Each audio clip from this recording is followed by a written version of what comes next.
Dans la diversité des combattants de l'ombre se dessinent peu à peu les contours de cette France nouvelle dont ils espèrent tous la naissance prochaine. Une France plus juste, plus généreuse, et non le retour pur et simple au passé. Dès le 15 mars 1944, le Conseil national de la résistance avait lancé un programme visant à libérer l'économie de la domination des grands groupes privés et à donner la priorité à l'intérêt général. Les intellectuels résistants ont pris une part primordiale à l'élaboration de ce projet de société qui prévoit d'importantes nationalisations et qui s'appuie sur le rôle primordial de l'État. Mais c'est une France profondément meurtrie qui se libère enfin. Compte tenu de l'ampleur dramatique des destructions, le CNR va user de son prestige incontesté pour lancer dans l'urgence la reconstruction du pays et le redémarrage de la machine industrielle, tandis que les grands patrons, souvent compromis dans la collaboration, font profil bas. Une véritable mobilisation générale, un vaste chantier fraternel dans l'enthousiasme de l'été 44. Dès la fin de l'année 43, on constate que le CNR commence à travailler sur la future reconstruction du pays. Et évidemment, le mouvement s'accélère à partir du début de l'année 44.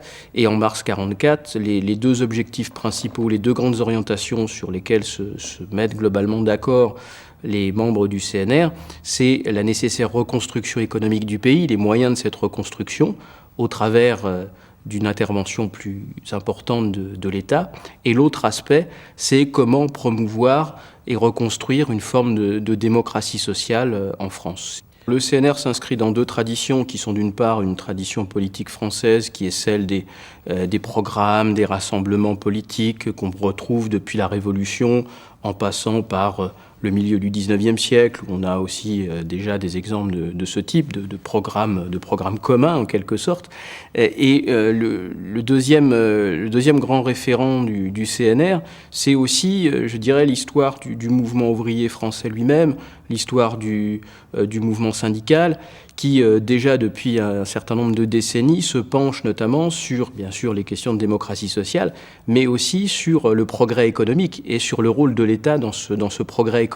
Donc le CNR s'appuie très largement sur ces deux traditions.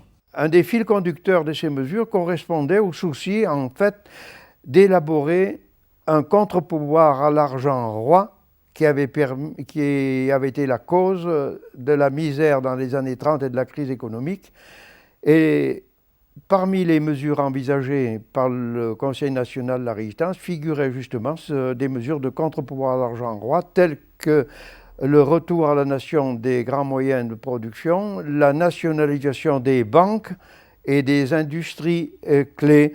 Donc l'idée est de contrôler des secteurs qui sont jugés des secteurs clés entraînant l'ensemble de l'économie. Et désormais, on considère que cet entraînement de l'économie française doit être donné non plus par les entreprises privées, mais par l'État, parce qu'au fond, c'est l'État qui est le plus soucieux, pense-t-on, du bien commun.